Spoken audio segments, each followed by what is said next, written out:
haula wa la quwwata illa billahi al-'aliyyil 'azim. Amma ba'd.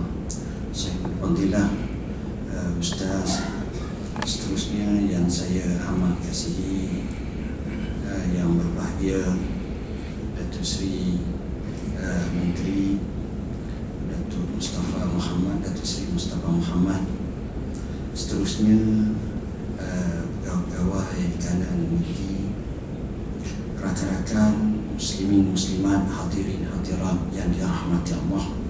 InsyaAllah sesi kali ini kita bagi dua. Satu, tazkirah ringkas. Yang kedua, jawapan daripada soalan-soalan yang ditanya. Semalam datang kepada kami banyak orang.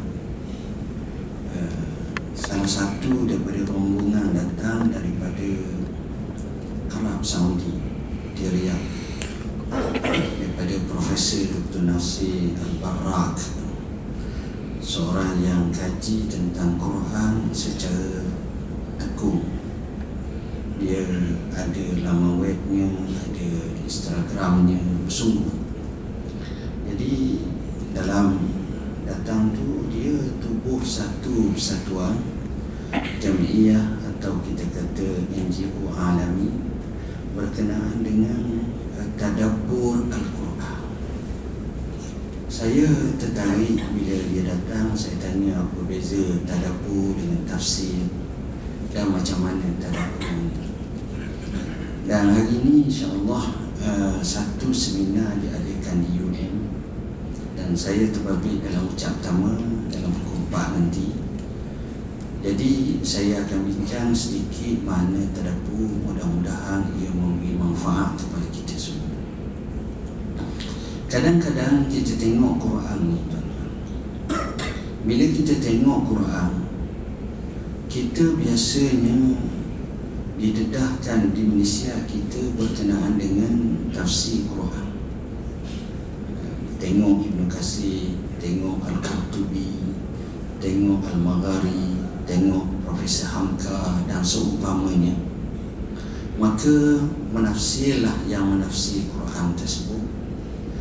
Tapi sebenarnya ada satu bab yang lain Allah perintah kita, namanya tadabbur Quran. Afala yatadabbaruna al-Quran am ala qulubin aqfaluha. Apakah manusia itu tidak tadabbur Quran, ataupun pada hati mereka ada kunci-kunci yang menutup daripada menerima tadabbur ni? Perkataan tadabbur ni cukup menarik. Ada orang kita dia terjemah tadabbur ni tadbir urus. Lepas tadbir kena urus. Tapi tadabbur asal daripada kalimah tadabbur, tadabbaru, ya tadabbaru ni, tadabbur ni dia maknanya ialah kita tengok ayat, kita tengok ujung ayat, kita tengok dan kita perhati betul makna ayat, hasil daripada pemerhatian kajian yang mendalam. Maka kita keluarkan apa itu kesan daripada ayat itu untuk kita hayati. Jadi tadabbur ni lebih kepada bukan dia ini sebagai pemerhati saja, tapi dia juga membawa kepada pengalaman.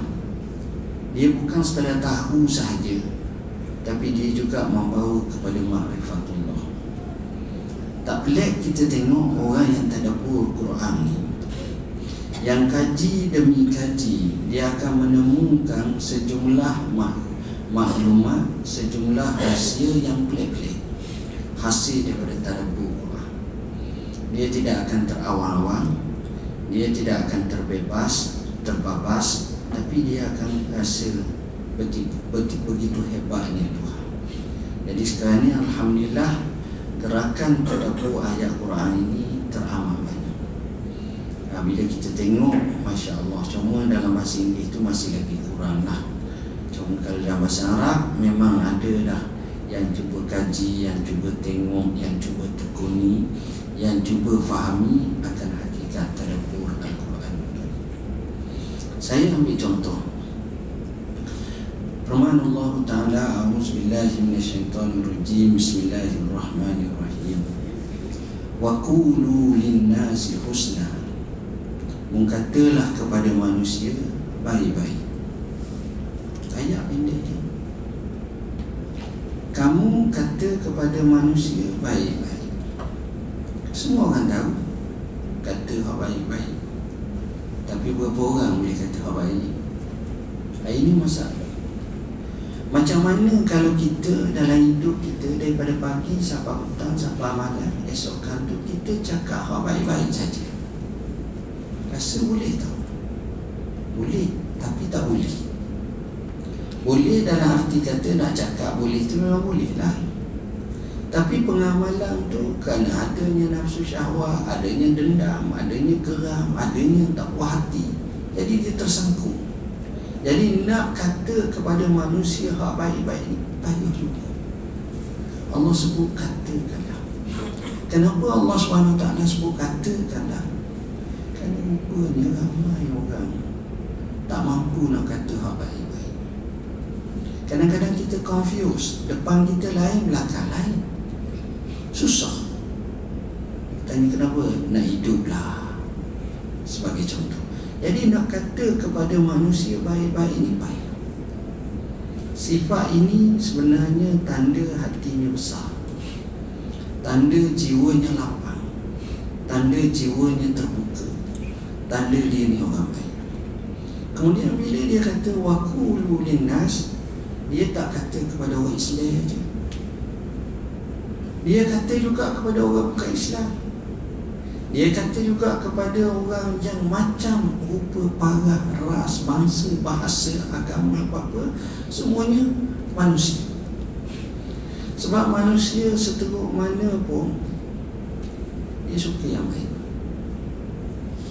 Ada sahabat cerita dalam satu maklumat, dia kata Donald Trump bila dia banyak buat kenyataan, ada seorang imam di satu masjid datang bertemu dengan dia dan senyumkan. Maka dia kata apa? Ni kali pertama aku tengok orang Islam boleh senyum kat aku. Biasanya tunjuk amarah, tunjuk yang saya tak suruh nak bela, nak sokong, bukan kerja saya tu. Tapi nak ceritanya kita tengok satu fahaman yang kadang-kadang kita tengok boleh dicakap. Dalam Islam tengok cakap, suruh cakap. Seorang datang kepada pemerintah yang dikatakan zalim zaman kerajaan Abbasiyah. Orang muda ni semangat yang melampau, baguslah semangat. Dia datang, dia pun diri, dan dia pun macam dalam bahasa muda, saya matilah. Wahai pemimpin yang dia cakap dengan bahasa yang kasar, dengan bahasa yang kesat, bahasa yang kalau orang biasa pun dengar tak lalu dengar. Berat sangat bahasa tersebut, teruk sangat bahasa tersebut. Tapi pemimpin ni, khalifah ini, orang yang begitu besar pahamannya, hati. Sudah kawan ni cakap, dia ajar kepada orang yang sedang bersemangat ni dengan satu kata-kata. Dia kata, saudaraku, sesungguhnya Allah bangkitkan orang yang lebih mulia daripada kamu kepada orang yang lebih teruk daripada aku. Orang yang lebih mulia daripada kamu namanya Nabi Musa dan Nabi Harun sebagai Nabi. Orang yang lebih teruk pada aku namanya perang. Aku alhamdulillah Islam, asyhadu an la ilaha illallah wa asyhadu anna Muhammadar Rasulullah. Tapi Allah bagi tahu kepada Nabi Musa dan Nabi Harun, katanya, bahasakanlah kepada Firaun itu, faqula lahu qawlan layyina, maka cakaplah kepadanya dengan cakap yang baik. Tengok tuan-tuan, bila dengar macam itu, tuan-tuan faham macam mana dia ajar anak muda yang begitu bersemangat ini dengan satu kalimah tersebut, maka di situ dia akan tersentak. Kenapa tuan-tuan bila Allah sebut supaya kita bercakap dengan manusia kalam yang baik? Kerana kalam yang baik ini dia membekas dalam jiwa. Dia menjadi azimah yang besar. Dia memandu arah. Dan dia seotomatik akan terwujud pada kawan-kawan yang duduk depan dia, yang orang yang dia mukhatab bercakap ini membuat satu judge, buat satu penghakiman. Dia kata orang ni baik atau tak baik, sekadar cakap je. Kita kadang-kadang kita makan kedai kopi, kita tengok satu tempat kita tak kenal, al-aslu asalnya kita hukum orang sama dengan dia semua. Tapi selepas kita minta izin kita nak duduk bersama dengan dia, kita pun duduk bersama dengan dia, 4 orang ni. Sekarang ni masing-masing ada handset. Tiba-tiba handset A berbunyi. A bercakap, ada apa? Okey, tak ada apa, masalah. Kita kata A ni orang biasa. Kemudian B pula bunyi handset. B cakap straight dia. Kita kata orang ni orang serius. Kemudian kita dengar C pula cakap dengan kalimat-kalimat maki hamu, kasar, bahasa yang teruk. Dalam hati kata Allah beratnya betul. Sampai pula gelengan D pula cakap sikit minta maaf lah dulu. Maaf, kata apa benda ni 18 kali maaf dalam masa 3 minit. Kenapa? Maka mati jannah tak ada wayak la ilaha illallah, lemah lembut sungguh Datuk ni. Jadi di situ nak cerita pada kita bahawa dengan bercakap saja kita boleh terasa dah. Itu dia bukan percakapan kita. Kalau dia percakapan kita, lagilah kita akan faham. Jadi sebab itu tuan-tuan, dalam isu seperti ini amat penting bagi kita memahami bahawa amat perlu untuk kita pilih cakap-cakap yang baik. Kesannya kenapa? Tadaburnya bila mana kita tengok orang tu bercakap baik, kita tengok dia ada apa kawan, kita tengok orang suka pada, kita tengok kadang-kadang orang akan memberi satu penghakiman baik pada dia. Mana boleh dia, mana ada cakap tak baik. Orang akan tengok semuanya positif pada dia. Dan orang akan tengok dalam apa situasi pun dia boleh baik. Ini orang yang luar biasa. Baik je tuan-tuan, bukan biasa. Tapi jadi payah kerana kita berhidup dalam satu situasi orang yang kasar, orang yang kuat. Jadi keadaan-keadaan ini juga memaksa kehidupan kita. Ya, sebab itu kalau kita tadabbur Quran, kita tengok, kita akan kata, bila aku nak cakap baik, bila aku nak judge baik, bila aku nak buat baik. Ini payah. Melainkan kita tadabbur Al-Quran Al-Karim, kita fahami dengan baik. Jadi itulah sebahagian daripada apa yang saya nak sampaikan. Dan insyaAllah kita akan bincang beberapa isu yang ditanya. Ada 3 soalan, ada 4 soalan. Saya akan cubalah kupas satu persatu. Tambah satu 5.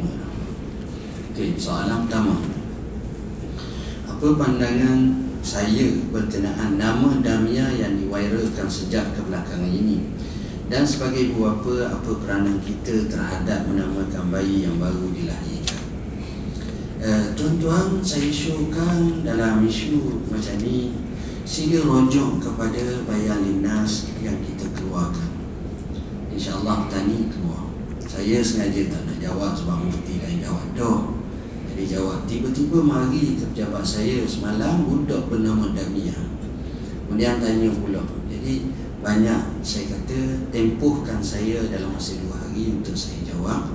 Alhamdulillah kita telah rujuk dan hari ini dalam final hakikatnya boleh. Panjang ceritanya, Damia ni daripada kalimah asalnya damiyah. Kemudian kita tengok daripada usul bahasa tersebut adalah dibolehkan, bukan tak boleh.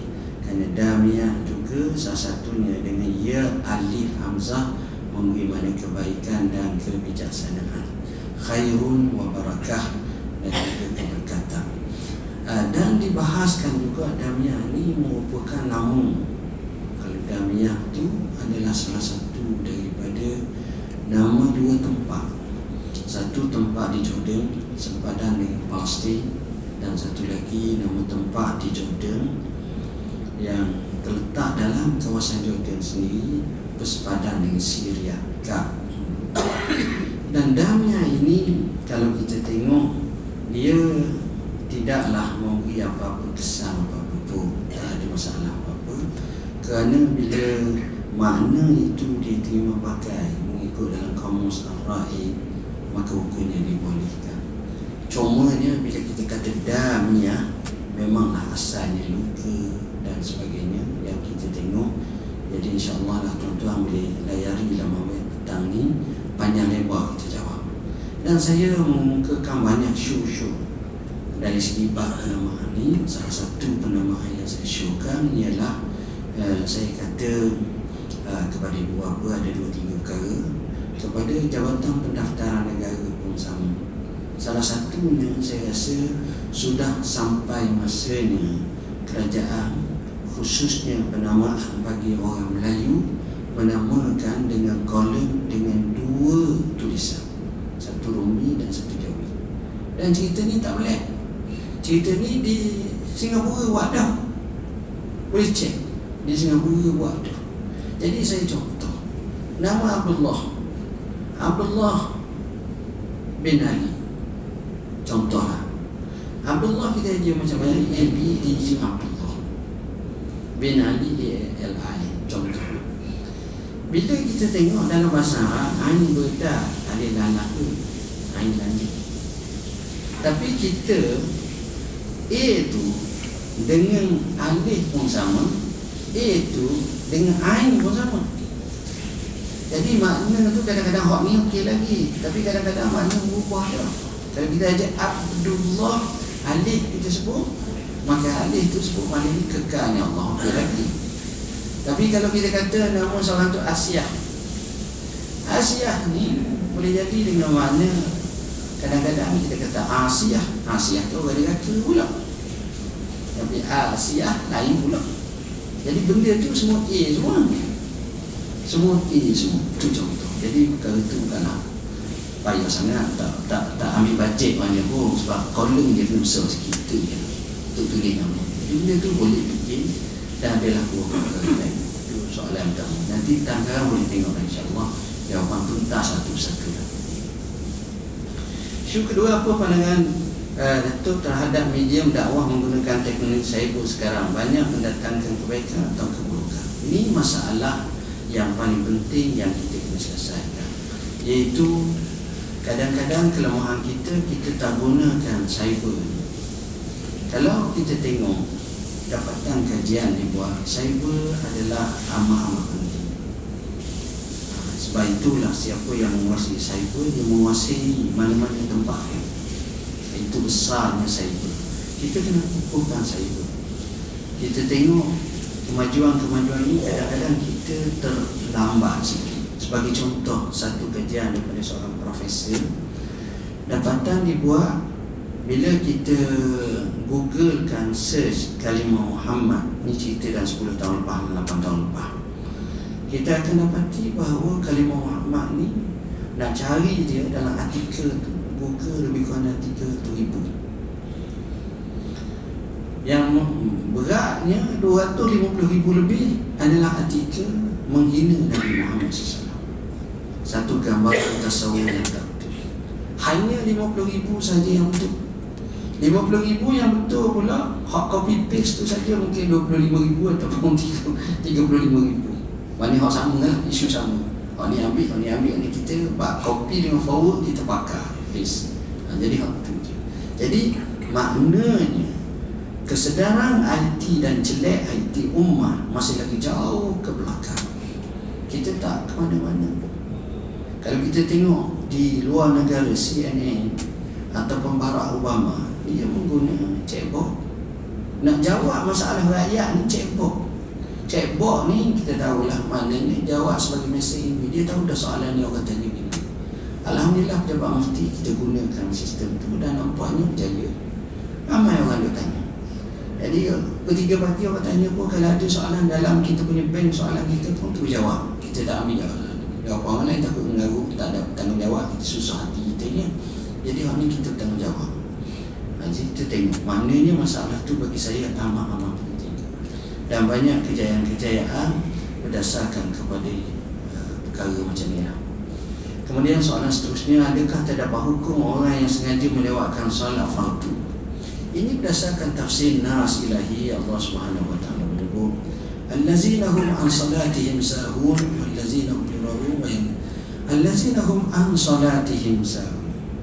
Kalimah ini dari surah Al-Maun, tafsir para ulama, bila an salatihim sahun, daripada solat mereka itu lalai. Maka kebanyakan ahli tafsir menafsirkan dengan mana yuakhiruna as-salah ila akhir awqatihim, dia mentakhirkan salat sampai kepada akhir waktu dia. Dan dengan sebab itu kata Ibn Abbas dan kata para ulama sahabat, mujur Allah kata allazina hum an salatihim. An tu maknanya daripada. Dia dah kata fi salatihim. Kalau fi salatihim maknanya dalam sembahyang kita ni terbabah. Dalam sembahyang kita lupa, kita termasuk dalam fawailul lil musallin. Tapi oleh kerana kalau kita sembahyang awal terlupa sikit, lala sikit, itu tak termasuk. Tapi kita awal waktu. Sebab itu bila disebut tentang orang munafik, Allah Subhanahu wa taala menyebut iza qamu ila salati qamu kusala yura'una an-nas. Di antara tanda sifat orang munafik itu apabila mereka mendirikan salat, mereka mendiri dengan bermalas-malasan. Salah satunya mentakhirkan waktu yang sepatutnya. Sebab itu Nabi SAW dalam riwayat yang sahih hadis Bukhari dan lain lagi, Abdullah bin Mas'ud pernah bertanya, apakah amalan yang paling baik? Rasulullah SAW menyatakan as-salatu fi waktiha. Satu riwayat as-salatu fi awwali waktiha, dalam awal waktunya. Jadi sifat yang sebenarnya sembahyang pada awal waktu itu jauh lebih baik. Soalan yang terakhir ialah boleh Datuk ada lagi soalan. Boleh Datuk berikan tips untuk terus istiqamah melaksanakan ibadah? Hadis Sufyan bin Abdullah bila Nabi SAW ditanya, kulli qaulan la as'alu ahadan ghairah. Katakanlah kepada aku, ajarlah kepada aku satu ucapan, aku tak payah tanya orang seorang pun. Nabi SAW menyatakan, kul amantu billah istaqim. Katakanlah aku beriman dengan Allah dan istiqamah. Kalimah istiqamah ni daripada kalimah istiqamah, yastaqimu, istiqamah memberi makna menetapkan dalam melaksanakan sesuatu yang wajib, bukan sekadar yang wajib, sebenarnya yang sunnah, kerana yang baik-baik dalam bentuk tempoh yang seterusnya. Maknanya dia tetap, itu makna istiqamah. Tapi kalau hak yang haram, hak yang makruh, orang tak pergi istiqamah. Dia ni istiqamah lah, tak pergi surau daripada awal lagi sampai akhir. Tak. Istiqamah ni kalau pergi masjid, kalau sembahyang malam, kalau baca Quran, kalau zikir, mana istiqamah ni hak baik. Macam mana kita nak jadi istiqamah? Pertama, kita pilih kawan orang yang beristiqamah. Kalau kawan kita berat pada kita, berat saja, susah. Kedua, kita baca sejarah orang yang istiqamah, sahabat, tabi'in, macam mana. Ketiga, kita berdoa kepada Allah supaya kita diberi istiqamah. Antaranya, ya muqallibal qulub sabi qalbi ala dinika wa ala ta'ati. Keempatnya, untuk nak dapatkan istiqamah, seseorang itu kena mujahadah nafsu, lawan diri dia benar-benar supaya dia dapat melaksanakan hakikat istiqamah ni dengan seterbaik mungkin, insya-Allah. Seterusnya tuan-tuan, soalan bagaimanakah hendak menasihati atau menegur kesalahan orang lain dengan penuh hikmah dan kasih sayang, kerana kadang-kadang kesalahannya adalah kesalahan yang berulang-ulang. Ya, betul. Maka teknikal pun kena ada, cara pun kena ada. Kita ada anak kita kesalahan dia berulang-ulang biasanya. Jadi macam mana cara? Jadi di sini cerdik pandai dia sebut macam mana teori dan macam mana cara, dan itu berdasarkan kepada kefahaman ibu bapa, sahabat, rakan taulan dan seseorang itu. Teknik dan taktik dalam bab macam ini diserahkan kepada kita. Kisah panjang tuan-tuan kalau saya nak kisah. Ada orang tu dia tegur, dia berulang tegur. Ada orang tu dia tegur dengan pelbagai bentuk, dengan cara buku, dengan cara hadiah, kaset, CD, dengan cara ajak pergi majlis ilmu, dengan cara cerita kisah-kisah macam-macam. Jadi pendekatan-pendekatan itu dia tak sama. Kita tengok ada orang tu memang payah nak ditegur, tapi dengan cara seorang tu dia boleh tegur dengan sebaik. Hikmah terletak kepada masing-masing, dia bukan sama. Saya terbaca seorang, sebab kita kadang-kadang kita tak solve problem, tapi kita selesaikan juz'i masalah tapi tidak merangkumi seluruh. Contoh cerita seorang qadi di Saudi, ini cerita lama, ini saya dengar semalam. Seorang qadi ni ada orang gaduh depan dia, dua orang, seorang lawan seorang. Seorang ni pinjam duit, seorang ni kata tak bayar, seorang ni kata aku bayar dulu. Jumlah pinjamnya RM1,000. Ni cerita mungkin 60 tahun dulu lah, bukan sekarang. 60 tahun dulu, RM1,000. Jadi balau lama. Dan orang yang tukang beri itu selalu kata, kau ni harami. Harami ni makna pencuri ya, tak bayar pun. Ini ada bayar tu.